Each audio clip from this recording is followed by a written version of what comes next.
नमस्कार दोस्तों, एक नई लर्निंग के साथ हाजिर हूँ। और आज की लर्निंग में हम भले ही मार्केट में हम लोग देखते हैं कि लगातार कुछ बड़ी हलचल होती है। जैसे यूएस में जो सिचुएशंस हैं, यूएस में जो ट्रम्प साहब हैं, ट्रम्प चाचा हैं कह सकते हैं, जिन्होंने अपने यहाँ अपनी कंट्री की ग्रोथ के लिए कुछ अच्छी सोची होगी, जिनको जिनको लेकर के अलग अलग उन्होंने टेरिफ रेट इंक्रीज किया है अपनी कंट्री में। मैं उसमें ज़्यादा जाने की कोशिश नहीं करूँगा। अब देखिए, उन सेक्टर में कुछ ऐसे सेक्टर भी होते हैं पूरे के पूरे मार्केट में, जो जिनको एक्सपोर्ट से कोई फ़र्क नहीं पड़ता। जैसे इंडिया की बात करूँ तो इंडिया में यदि आप कंस्ट्रक्शन आइटम्स की बात करें तो वो बहुत ज़्यादातर मात्रा में एक्सपोर्ट्स नहीं होते हैं। ज़्यादातर इंडियाज़ में यूटिलाइज़ेशन खुद होती है, जिसमें कि आज हम चर्चा करने की कोशिश करेंगे। एक सीमेंट सेक्टर की कुछ कंपनियां हैं और साथ में इंफ्रास्ट्रक्चर की सेक्टर की कुछ कंपनियां होगी, जो आज के टाइम में वैल्यूएशन के दृष्टिकोण से कुछ हद तक अंडर वैल्यूड है, तो कुछ हद तक कुछ कंपनियां में कह सकते हैं कि अंडर वेटेज की लिस्ट शामिल करते हैं। कुछ कंपनी छोटी भी हो सकती है, कुछ कंपनी की हाइट थोड़ा बड़ी भी हो सकती है। तो आज हम ऐसी पोटेंशियल वाली कंपनी को लेके जानने की कोशिश करेंगे, जिनका वाई ओ वाई का ग्रोथ भी पॉसिबल है अभी तक का हिसाब से, क्वार्टर ऑन क्वार्टर ग्रोथ भी अभी तक स्टेबल रहा है। अर्थात वो पुराने ट्रैक रिकॉर्ड के बेसिस पे, जो फाइनेंशियल ट्रैक रिकॉर्ड है उसके बेसिस पे स्थिरता अभी तक बना के रखी है। हम स्टॉक मार्केट की चार्ट और ट्रेंड की बात फिलहाल अभी नहीं कर रहे हैं। इसको हम लास्ट में लेने की कोशिश करेंगे, आखिर मार्केट की ट्रेंड के मुताबिक ये कहाँ पे जगह बनाती है, जहां मार्केट में इंडेक्सेशन के पॉइंट ऑफ व्यू से देखा जाए या फिर उस सेक्टर के इंडेक्सेशन के पॉइंट ऑफ व्यू से देखा जाए, तो वहां पे कहाँ पे आकर के वो एक जगह क्रिएट कर पाती है। तो आज की लर्निंग स्टार्ट करते हैं। इसमें सबसे पहली कंपनी की जिक्र करने की कोशिश करूंगा। उसमें हमने देखा, जिसमें कि कंपनी है Deepak builders and engineers India limited. अब इस कंपनी की बात करने वाला हूँ। इस कंपनी की क्या लगा मुझे, इनकी हाइट वेट के बारे में चर्चा करें तो इनका हाइट करीब 629 करोड़ के आसपास का है। इनकी वेट की बात करें तो करीब 10 मल्टीपल में ट्रेड होता है फ्रॉम द अर्निंग के हिसाब से। जहां तक बुक वैल्यू से कंपेयर किया है तो करीब 337%, तो वही इंटरेस्ट वैल्यू से देखा है तो अंडर वैल्यूड की श्रेणी में आती है। करीब जो 52% की रैली क्रिएट करता है फ्रॉम इंटरेंसिक वैल्यू। अर्थात ये सीधा सीधा लगता है कि अंडर वैल्यूड स्टॉक है आज के टाइम में। लेकिन अच्छी बात यह है कि इनमें प्रमोटर्स कंट्रोल जो है काफी अच्छा है, 72% के आसपास है। नेट इनकम मार्जिन भी करीब 12% कमा के सेव कर। वहीं ईयर एंड ईयर बेसिस के मुताबिक देखा जाए तो कंपनी साल दर साल में जो ग्रोथ है, चाहे वो सेल्स हो चाहे प्रॉफिट हो, ये एक स्थिरता से बना के रखी है। स्टॉक प्राइस को लेकर के अवलोकन इसलिए नहीं है क्योंकि वो एक साल से पुराना लिस्टेड नहीं है। रिटर्न एंड इक्विटी की बात किया तो सोचे काफी अच्छा खासा रहा, जो कि 30% से इंक्रीज करते करते करीब 46% तक आसपास आती है। तो वो एक एक बड़ी रिवार्ड की तरफ इशारा देती पाई गई। इस कंपनी की बात किया जाए जिसमें रिस्क को जानना जरूरी है, तो हम इस रिस्क फैक्टर की बात करें तो 2 महीने की रिस्क फैक्टर थी, जो कि मार्च 24 के मुताबिक था। लेकिन जब मार्च 25 का रिकॉर्ड अभी आएगा तो एक एक क्लियर विजन निकल के आएगी कि आखिर में रिस्क फैक्टर क्या बना के रखी है, या लगातार इंक्रीज कर रही है या इंप्रूवमेंट की तरफ इशारा देती है। कंपनी में शेयर होल्डिंग पैटर्न की बात किया, जिसमें एफ आई डी आई की सबकी होल्डिंग है, आम निवेशकों के पास भी होल्डिंग है। करीब 50,000 से ज्यादा शेयर होल्डर है, जो कि दिसंबर तक का इनका डेटा था। और वहां पे जैसे हमने कहा कि कंपनी के जो ईयर एंड ईयर बेसिस का ग्रोथ था वो स्टेबल था, तो वहीं पे क्वार्टर ऑन क्वार्टर हो या वाई ओ वाई ग्रोथ की चर्चा किया जाए तो पूरे के पूरे इंडस्ट्रियल चेन के मुताबिक देखकर कंपेयर करेंगे तो लगता है कि शायद वहां के मुताबिक थोड़ा सा ज्यादा बुल दर्ज करती है। जहां वाई ओ वाई में 22%, तो वहीं प्रॉफिट में करीब 52% की रैली बनाती है। तो साथ में यदि क्वार्टर ऑन क्वार्टर की भी चर्चा करते हैं तो 7% से लेकर के नियरली 7.5% के आसपास उनकी प्रॉफिट भी देखी गया था। सेल्स और प्रॉफिट का नंबर इधर percentage of the same ratio. जबकि मार्केट के ट्रेंड के मुताबिक देखा जाए तो पूरे पूरे ओवर मार्केट में इन इन सेक्टर की बात करें, जिन सेक्टर में स्किनर ने इसको मेंशन किया है, 27% मार्केट टूट चुका फ्रॉम द हायर साइड से। तो वहीं पे इसमें देखा जा रहा कि कंपनी में यदि देखा है तो करीब 41% की मार्केट डाउन हो चुकी है। जबकि दीपक बिल्डर के अंदर की बात करें तो करीब 37% की मार्केट में ऑन एवरेज गिरावट रही है 52 की हाई पोजीशन से। अब चर्चा करेंगे दूसरी कंपनी को लेकर कि उसमें क्या निकल के आती है, उसमें क्या क्या पोजीशन बनती है, उसको भी एक झलक समझने की कोशिश करेंगे। देखिए, जहां तक इंडेक्सेशन मैपिंग का बात है, हिट मैपिंग का बात है, यहाँ पे सभी के सभी जो इंडेक्सेशन था, आज वैसे भी मार्केट में क्रैश वाली सिचुएशन थी, क्योंकि लगातार अक्सर हम लोग देखते हैं कि जब मार्केट में लगातार कोई बिकवाली का प्रेशर होता है तो सभी के सभी बिकवाली करते हैं, क्योंकि कहते हैं ना, जब बाढ़ आती है तो बाढ़ को रोकने के लिए कोई जाता ही नहीं है, उस बाढ़ के प्रति उसमें बहने का कामकाज किया जाता है। कभी आप उसमें बच भी सकते हैं और उसमें निकलने की कोशिश भी हो सकती है। दूसरी कंपनी की जिक्र करने वाला हूं, यदि उसकी जिक्र करने की कोशिश करूं, जिसका नाम है मैन इंफ्रास्ट्रक्चर्स लिमिटेड। और मैन इंफ्रास्ट्रक्चर्स लिमिटेड की बात करें, जिसका हाइट तो करीब करीब 5,400 करोड़ के आसपास का है, और वेट को यदि कंपेयर करते हैं इंडस्ट्रियल के पी के मुताबिक तो करीब देखा जा सकता है कि 32 के अकॉर्डिंगली केवल 20 के आसपास है। अर्थात यहाँ पे अभी पूरे के पूरे गैपिंग बनता है और अंडर वेटेज की लिस्ट में आता है। तो वहीं पे यदि इंट्रिंसिक वैल्यू से कंपेयर करेंगे तो अंडर वैल्यूड स्टॉक की लिस्ट में शामिल करता है। और मार्केट में इनको यदि प्रमोटर कंट्रोल की बात करें तो 66% से ज्यादा कंट्रोल होल्ड करती है। आरओई आरओसी की आंकड़ा करीब 22 से लेकर 28% के बीच में निकलती है। नेट इनकम मार्जिन इस कंपनी का भी मैन इंफ्रा की बात करें तो करीब 22% के आसपास है। तो साथ में इस कंपनी में करीब 1 लाख से ज्यादा शेयर होल्डर का इंटरेस्ट जुड़ा हुआ है, जबकि ईयर एंड ईयर बेसिस के मुताबिक लास्ट 3 साल तक अच्छी खासी कारोबार करती देखी गई थी, लेकिन लास्ट 12 महीने में थोड़ा सा हिचकिचाहट के साथ डाउन ट्रेंड की तरफ पाई गई है, जिसमें इनका सेल्स था, जिसमें इनका प्रॉफिट था। इसी के अकॉर्डिंग इनकी मार्केट में जो स्टॉक प्राइस था वो उसमें भी डिक्लाइनिंग करीब 30% तक मिला है। जबकि रिटर्न ऑन इक्विटी को लेकर देखा है तो स्थिरता के साथ करीब 23% तक रही है, जो कि पिछले 3 साल के कंपेरिजन थोड़ा सा ही गिरावट दर्ज करती है, 10-12% के आसपास टोकन किया जा सकता है। यदि कंपनी की ईयर ऑन ईयर बेसिस की हम ग्रोथ की बात किया, जहां पे वाई वाई ग्रोथ की बात करते हैं और साथ में हम इनके क्वार्टर ऑन क्वार्टर ग्रोथ की बात करते हैं, तो यहाँ पे देखा गया कि इस कंपनी में डेट्स का जो मामला था वो बहुत ज्यादा नहीं था, ऑलमोस्ट डेट्स फ्री कंपनी है। और साथ में वायो वाई के बेसिस पे नॉमिनल सी ग्रोथ थी, तो वैसे ही सेल्स के अलावा प्रॉफिट भी नॉमिनल सी रही है। लेकिन क्वार्टर में अच्छी परफॉर्मेंस करती हुई 5% से ज्यादा की सेल्स में ग्रो करती है, तो 77% से ज्यादा प्रॉफिट बढ़ जाता है। यदि मार्केट की ओवरऑल ट्रेंड के मुताबिक आप देखते हैं तो हम आपके सामने कोई चार्ट यूं करके दिखाने की कोशिश नहीं कर रहा हूं, केवल जो हमने नंबर लिया है उसके मुताबिक देखा है। तो ऑन एवरेज मार्केट इस सेक्टर के 41% टूटा हुआ था, तो उसके मुताबिक मार्केट काफी ज्यादा टूटा हुआ दिखता है, जो कि 45% मार्केट टूट चुका, जबकि बॉटम से केवल 7% की रैली क्रिएट करता है। और नेट इनकम मार्जिन को लेकर के हमने चर्चा किया, जो कि 22 से करीब 22% के आसपास। जहां तक डिविडेंड का ट्रैक रिकॉर्ड भी कंपनी पे आउट करती है, और साथ में हम इनमें share holding pattern risk factor को देखा जाए तो रिस्क फैक्टर बहुत ज्यादा नहीं कहती है। शेयर होल्डिंग पैटर्न में देखा गया कि एफआई की होल्डिंग, डीआई की होल्डिंग, आम निवेशकों के पास भी करीब 26% की होल्डिंग में 1 लाख से ज्यादा शेयर होल्डर का। यदि हम नेक्स्ट कंपनी की बात करने की कोशिश करूंगा तो उसमें भी हमने इसी अकॉर्डिंगली कुछ ग्रोथ पोटेंशियल जो कि पास्ट परफॉर्मेंस के बेसिस पे लेने की कोशिश किया है। और दोस्तों, अक्सर कहता हूं कि past performance is the note for the future predictions. बस प्रिडिक्शन की बात तो नहीं होती है, लेकिन इस एक्सपेक्टेशन रखी जाती है कि यदि आप first second third rank holder हो तो आपके लिए उम्मीद किया जाता है कि शायद आप नियर अबाउट द आप 5% 10% की गैपिंग पे ही मार्केट में टिक सकते हो, या आप जहां हो उस पे कंटिन्यू करने की कोशिश करो। नेक्स्ट कंपनी की जिक्र करने की कोशिश करूंगा, जिसका नाम की बात करने वाला हूं, जिसका नाम है वेस्टकॉन इंजीनियर्स लिमिटेड।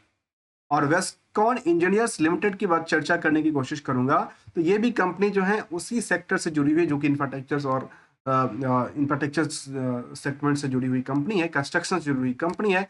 जो हमने शायद आपको पहली बार सीमेंट की बात किया, शायद हमने पहले सीमेंट के ऊपर रिसर्च कर रहे थे, लेकिन शायद उसमें हमने शायद रिसर्च के दौरान हमने कंस्ट्रक्शन वाले साइट को लेके आ गए, क्योंकि यहाँ पे प्योरली जो काम होता है वो इंटरनल इंडिया, एक्सटर्नल जो इंटरनल की बात को इंट्रा इंडिया की बात ही शामिल करता है। और कुछ कंपनी ही जो इंट्रा जो इंटरनेशनल लेवल पे कामकाज करती है, जो कि कंस्ट्रक्शन और कुछ कामकाज। यहाँ पे वेस्टकॉन इंजीनियर की बात करने वाला हूँ। यदि इन कंपनी की बात किया जाए तो इन कंपनी में हाइट वेट की बात करें तो हाइट 818 करोड़, वेट की बात किया जाए तो इंडस्ट्रियल की भी जो कि ओवरऑल 32 के आसपास है, तो उसके मुताबिक जो स्टॉक का पी है जिसको वेट कहते हैं वो करीब 17 के आसपास, अर्थात मार्केट में यहाँ पे अंदर वेटेज की लिस्ट में आती है। तो वहीं पे स्टॉक की यदि आप करंट मार्केट की प्राइस को बुक वैल्यू से कंपेयर करें, इंटरेस्ट वैल्यू से कंपेयर करें, तो दोनों तरफ से ये अंडर वैल्यूड है। जहां बुक वैल्यू से करीब 79% की मार्केट जंप कर चुकी है, तो वहीं इंटरेस्ट वैल्यू के कंपेरिजन 88% मार्केट जंप क्रिएट किया। यदि आरओई आरओसी की आंकड़ा को देखा तो ये थोड़ा सा मायूसी से आई हुई दिखती है, जहां 7 से लेकर 8% के बीच में है। लेकिन कंपनी में नेट इनकम मार्जिन की बात किया जाए तो करीब 10% के आसपास रही है। तो कंपनी में एक मायूसी की बहुत लंबी बात ये कहती है कि 30% की होल्डिंग में 27% की होल्डिंग जो है वो किसके पास है, वो उन्होंने प्लेज मॉर्गेज करके रखा है, जो प्रमोटर्स कंट्रोल में आती है। जहां तक डिविडेंड का ट्रैक रिकॉर्ड भी कंपनी मेंटेन करती है, और इस कंपनी में करीब करीब 8,18,000 करोड़ की मार्केट कैप वाली कंपनी में 22 करोड़ 60 लाख शेयर हैं, और करीब करीब 95,000 से ज्यादा शेयर होल्डर का। कंपनी में डेट्स काफी कम है, पर डेट्स की नंबर को लेकर तब भी थोड़ा सा डिमेरिट की बात है कि सर उनको लेकर दबाव पड़ती होगी। मैं ऐसा बात कह रहा हूं, मैं आपको कोई प्रेडिक्शन की बात नहीं कह। इस यदि हम इस कंपनी को लेकर की ईयर एंड ईयर बेसिस की ग्रोथ की चर्चा करें, तो साल दर साल कंपनी में जो ग्रोथ था वो स्टेबल्स रहा है, और जहां पे सेल्स में अभी तक स्टेबल था, जहां पे 28% द लास्ट 3 ईयर, तो लास्ट 12 मंथ में ओनली 14% के आसपास ग्रोथ थी। तो साथ में प्रॉफिटेबिलिटी रेशियो को लेकर के लास्ट 3 ईयर में करीब 52%, तो लास्ट 12 मंथ के हिसाब से करीब 51% की डिक्लाइनिंग रेशियो मिलती थी। उसी के अकॉर्डिंग जो स्टॉक प्राइस थी उसमें भी करीब 46% के डिक्लाइनिंग रहा था, और साथ में return on equity in the stables in the same percentage as per the last 5, 3 and last 1 year. यदि कंपनी की हम टोटल टर्नओवर की बात करें ईयर एंड ईयर बेसिस को लेकर के, तो लास्ट 12 महीने में करीब करीब 1,000 करोड़ के आसपास टर्नओवर रही थी, जबकि क्वार्टरली टर्नओवर कंपनी का करीब 300 करोड़ के आसपास पहुंची देखी गई थी।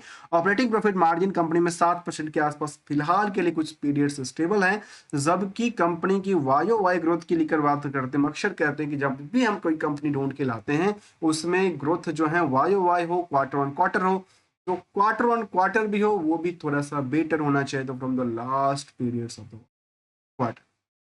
लेकिन यहाँ पे हमने एक इसको लेकर केवल अंडर वैल्यूड की कैटेगरी को लेकर चुनने की कोशिश किया था, तो यहाँ पे देखा गया कि वायो वाई में सेल्स में करीब 42% की ग्रोथ थी, तो प्रॉफिट करीब 11% टूटती देखी गई थी।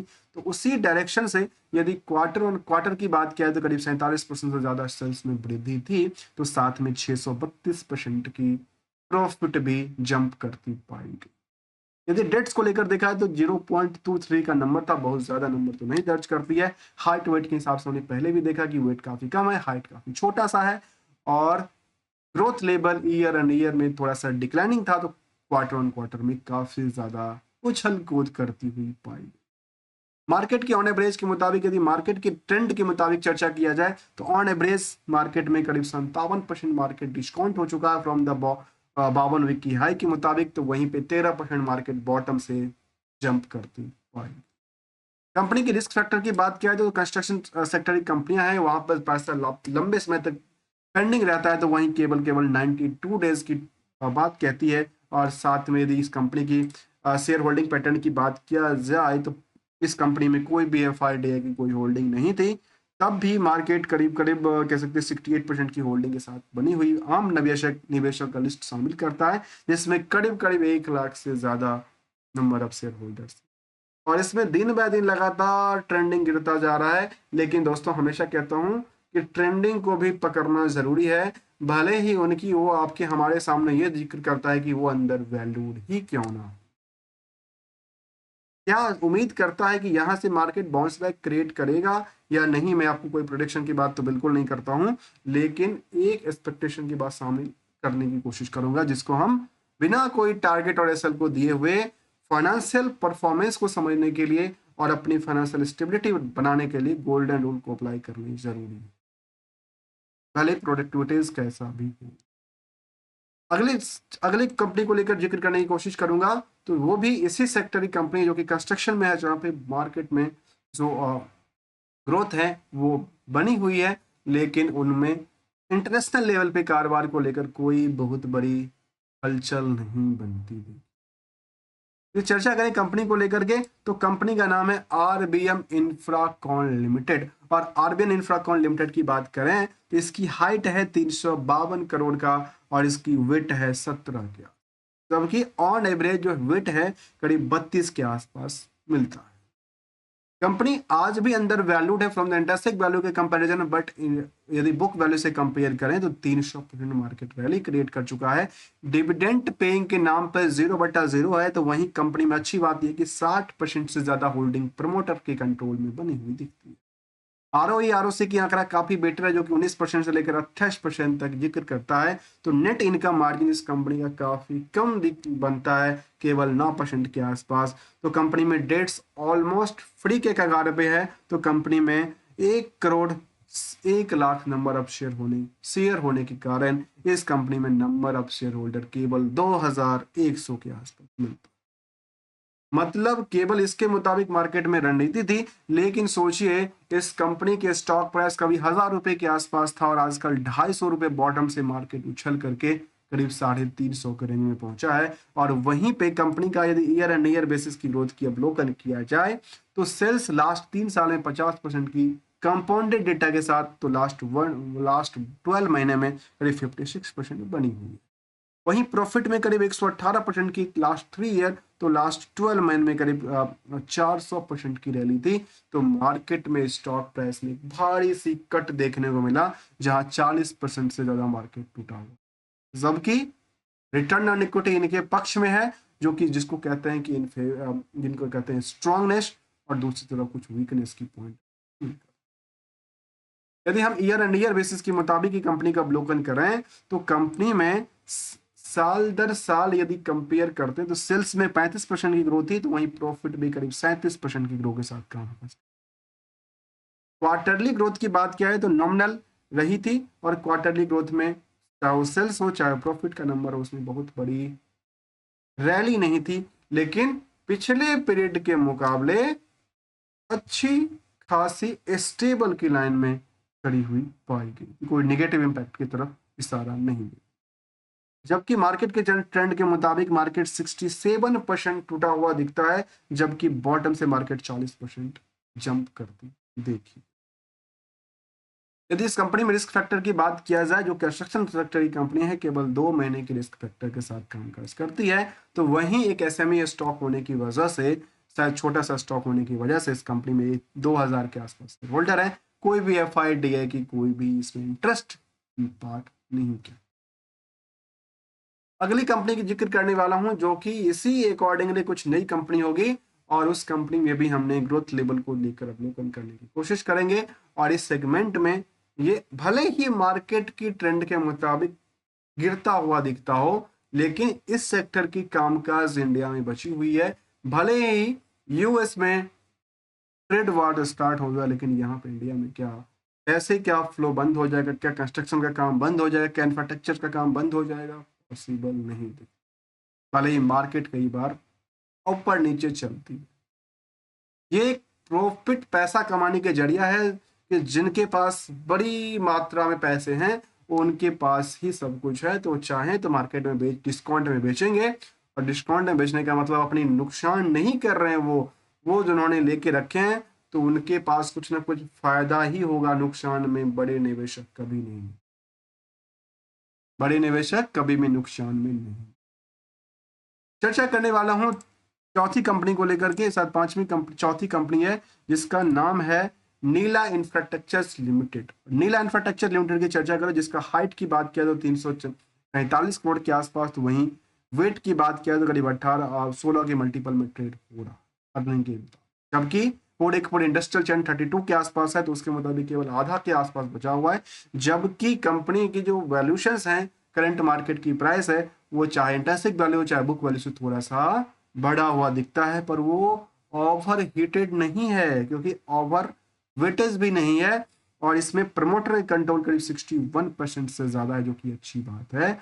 और हाइट वेट के मुताबिक मार्केट में नेट इनकम मार्जिन करीब 9% की सेविंग करती है, जो कि बड़ी कंपनी भी डेट्स के मामले में काफी कम है। पर यदि हम इसकी नंबर ऑफ शेयर होल्डर की बात करें तो करीब 80-90 हजार के आसपास बनती है। 90,000 शेयर होल्डर हैं और कंपनी में नंबर ऑफ शेयर भी करीब 39 लाख से ज्यादा बनती देखी। आरओई आरओसी की आंकड़ा की बात करें तो बहुत ज्यादा रिटर्न तो नहीं करती है, लेकिन एक थोड़ा सा 60 से 8% तो वहीं 12% के आसपास आरओसी का रिटर्न देखने को मिला है। डिविडेंड ट्रैक रिकॉर्ड 0 है। तो मार्केट की करंट रेंज के भी जानने की कोशिश करेंगे। यदि इंडस्ट्रियल की पूरी चेन के मुताबिक देखा जाए तो ये कह सकते हैं कि नीला इंफ्रास्ट्रक्चर लिमिटेड की बात करें तो वायो वाई की ग्रोथ जो कंपनी का था उसमें 52% की सेल्स में ग्रो करती है, तो प्रॉफिट भी करीब करीब 52% बढ़ती है। जबकि कंपनी की क्वार्टर ऑन क्वार्टर में सेल्स में करीब 31% की वृद्धि होती है, तो प्रॉफिट करीब 6% की गिरावट के साथ मार्केट में बनी हुई। मतलब क्वार्टरली प्रॉफिट डिक्लाइनिंग रहा लेकिन सेल्स डिक्लाइनिंग नहीं था, मतलब कुछ ना कुछ इनकी पॉजिटिव रही थी, तभी तो मार्केट में दिन बाय दिन सेल्स बढ़ाती रही। लेकिन इसके लिए जानना जरूरी है कि कंपनी में खुद का रिस्क फैक्टर कितने दिन के लिए बनता है। यदि ओवरऑल मार्केट के ट्रेंड के मुताबिक देखा है तो मार्केट 50% डिस्काउंट के साथ मार्केट में अवेलेबल है, जबकि कंपाउंडेड डेटा के मुताबिक ईयर एंड ईयर बेसिस में लास्ट 3 ईयर में 24%, तो लास्ट 12 महीने के मुताबिक 56% की सेल्स ग्रो करती है। तो प्रॉफिट में भी साल दर साल 3 साल में करीब 165%, तो लास्ट 12 महीने में करीब करीब 245% ग्रोथ कर। ऐसे ही स्टॉक प्राइस की बात किया जाए तो वहां पे मार्केट में पिछले कुछ 3 सालों में तो अच्छी थी, लेकिन अभी लास्ट 1 ईयर में थोड़ा सा गिरावट के साथ 70% मार्केट डिक्लाइन कर चुका है, जो कि रिटर्न ऑन इक्विटी नहीं है अबाउट द जो पहले था उससे बेटर परफॉर्मेंस कर। रिस्क फैक्टर की बात किया जाए तो कंपनी में रिस्क फैक्टर नहीं के मुताबिक है, और 25 का डेटा आएगा तो कुछ एग्जैक्टली पता चलेगा, पर शेयर होल्डिंग पैटर्न के मुताबिक कंपनी में कोई वेरीफाइड है कि बहुत बड़ी पोजिशन नहीं है। आम निवेशकों के पास 37% से ज्यादा होल्डिंग है, और चार्ट लेवल पे जाकर के देखा जा सकता है कि मार्केट में अभी लगातार बॉटम टू बॉटम को टच किया था, और क्या मार्केट यहां से कुछ बड़ी बाउंस बैक क्रिएट करेगा, क्योंकि ये कोई प्रेडिक्शन की बात बिल्कुल नहीं करने वाला हूं, क्योंकि साथ में हम आपको केवल गोल्डन रूल की चर्चा करने की कोशिश करेंगे, जैसे कि फाइनेंशियल स्टेबिलिटी और बजटिंग और बाकी जो प्लानिंग्स हैं उसको एक सहूलियत मिल सकती है। नेक्स्ट कंपनी की जिक्र करने की कोशिश करूंगा जो कि इसी सेक्टर की कंपनियां हैं, वो आज के टाइम में थोड़ा सा अट्रैक्टिव भी लगती है, और यदि ये काम धंधा चलती रहे तो शायद अच्छी खासी ग्रोथ लेवल बना सकती है। कह सकते हैं कि मल्टी बैगर की इस लिस्ट में भी आ सकता है। नाम बड़ा यूनिक है, नाम है मोदीज नव निर्माण लिमिटेड। और मोदीज नव निर्माण लिमिटेड की बात करें तो इनकी हाइट वेट की बात करें तो 470 करोड़ की हाइट में 56 मल्टीपल में इसका ट्रेड होता है, जो कि इंडस्ट्रियल के पी के मुताबिक काफी ज्यादा ऑपर वेटेज है। ऑपर वेटेज के पीछे क्या नाम तो नहीं ऑपर वेटेज हो चुका, क्योंकि मोदीज नव निर्माण लिमिटेड है, तो लगता होगा शायद मोदी की कंपनी तो नहीं है, तो बेसिकली तो मोदी ही है। Modi is a title not for any different different logics. यदि कंपनी की आरओई आरओसी के आंकड़ा को देखा है तो करीब 11 से लेकर के 13% के बीच में रही है, तो नेट इनकम मार्जिन करीब 12% आसपास। कंपनी में प्रमोटर कंट्रोल अच्छा खासा जो कि 63% के आसपास, और कंपनी में छोटी सी कंपनी होने की वजह से कंपनी में नंबर ऑफ शेयर होल्डर काफी कम है, 856 के आसपास मिलता है। जहां कंपनी में यदि आप बुक वैल्यू से इंटरेस्ट वैल्यू से कंपेयर करें तो थोड़ा सा मार्केट नहीं अबाउट द ओवर हिट हुआ है, लेकिन ऑफ वेट के मामले में ओवर वेटेज है किससे, पूरे के बड़े इंडस्ट्रियल चेन्स। क्या लगता है कि कंपनी के पास काफी दबा दबा की काम है या नाम के पीछे काम है, इसके अंदर में जाने की कोशिश बिल्कुल नहीं करता हूं, लेकिन यहाँ के मुताबिक यदि आप इनको देखते हैं तो साल दर साल जो उनका पुराना पास्ट परफॉर्मेंस कहता है, लास्ट 3 ईयर में सेल्स में 63%, तो प्रॉफिट 160% वृद्धि कर। यदि वहीं पे सेल्स की बात करें तो लास्ट 12 महीने में करीब 47%, तो प्रॉफिट भी 47% ही ग्रो करती है, और स्टॉक प्राइस में 11% ज्यादा की डिक्लाइनिंग रहा है, तो return on equity near about 11%। यदि कंपनी के रिस्क फैक्टर की बात किया तो रिस्क फैक्टर में केवल 15 दिन की बात शामिल करता है, और 25 का जब डेटा आएगा तो कुछ और भी डेटा सामने मिल के आएगा कि शायद कंपनी इंप्रूवमेंट कर रही है या फिर increase of the number of days हो रहा है। यदि इस कंपनी में पीयर्स के मुताबिक कंपेयर करते हैं तो यहाँ मोदीज की बात कर रहा हूँ, और मोदीज में देखा गया करीब करीब कह सकते हैं कि वायो वाई में 50% की ग्रोथ थी, तो वहीं पे प्रॉफिट भी करीब 60% से ज्यादा ग्रो करती पाई गई। क्वार्टरली डेटा को लेकर देखा जाए तो करीब 12% से लेकर 17% की ग्रोथ थी इन द सेल्स से लेकर प्रॉफिट तक रिस्पेक्टिवली, तो मार्केट के ट्रेंड के मुताबिक सोचिए, जहां पूरे ओवरऑल मार्केट 41% टूट चुका है, तो उस मार्केट में इनका डिस्काउंट केवल 23% रहा है, जबकि बॉटम से बात किया है तो करीब 9% की रैली क्रिएट। टर्नओवर की बात करें तो टर्नओवर काफी कंपनी का नहीं है, टर्नओवर काफी छोटा सा है क्योंकि कंपनी भी छोटा सा है और हाइट वेट भी काफी छोटा सा मिलता देखा।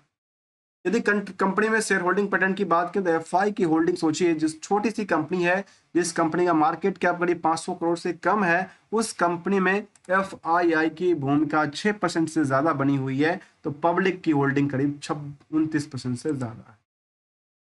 पब्लिक की होल्डिंग 29% से ज्यादा है और थोड़ा सा कम है, और इसमें जो एजिस इन्वेस्टमेंट फंड्स हैं उनकी होल्डिंग करीब 4% के आसपास दिखती है। कंपनी में चार्ट लेवल की बात करें तो चार्ट में कई बार मार्केट पंप और लगातार मार्केट टूट चुका है, लेकिन मैं आपको कोई प्रिडिक्शन नहीं दे रहा हूं कि आप स्टॉक को खरीदो या रखो या बेचो। This is your money, your decision. But एक चीज को हमेशा गौर करने वाली बात है, और वो हमेशा कहता हूं दोस्तों, money is everything, secure in shape for the better tomorrow, क्योंकि वही रहेगा तो काम आएगा। एक चीज को जो हम अक्सर कहते हैं कि टारगेट और एसएल के पीछे हमने सिंगल सी गोल्डन रूल को अप्लाई करने की कोशिश किया है, और आपको सामने रखने की कोशिश करता हूं, जो कि मार्केट में फाइनेंशियल स्टेबिलिटी और फाइनेंशियल फ्रीडम की तरफ ले जाता है। तो वो ये कहता है कि कुछ ऐसे सामान ही घर लाएं जो उनकी जो वैल्यूशंस हैं वो गिरे ना, और यदि गिरे भी तो आने वाले समय में बेटर रिटर्न क्रिएट, अर्थात उनकी जो बेस है, उनकी जो क्वालिटी है, वो क्वालिटी बेटर होना चाहिए। क्वालिटी बेटर रहेगा तो वो कल भी बिकेगा, परसों भी बिकेगा, और उसकी वैल्यूशन बढ़ती ही होगी। और जब वैल्यूशन काफी बेटर हो तो प्रॉफिट को लपेटने की आदत डालनी पड़ेगी, तभी तो कैपिटल में हम प्रॉफिट कमा सकते हैं। अदरवाइज दिखती हुई प्रॉफिट को प्रॉफिट नहीं माना जाता, उसको कहते हैं नोशनल प्रॉफिट। उसको लपेटने की आदत और अच्छी प्रोडक्ट को स्टोर करके भी रखा जा सकता है। मिलेंगे कुछ नई स्टडी के साथ, तब तक के लिए हमने इस 5-6 कंपनी को लेकर जिक्र किया। Thanks for the joining us दोस्तों।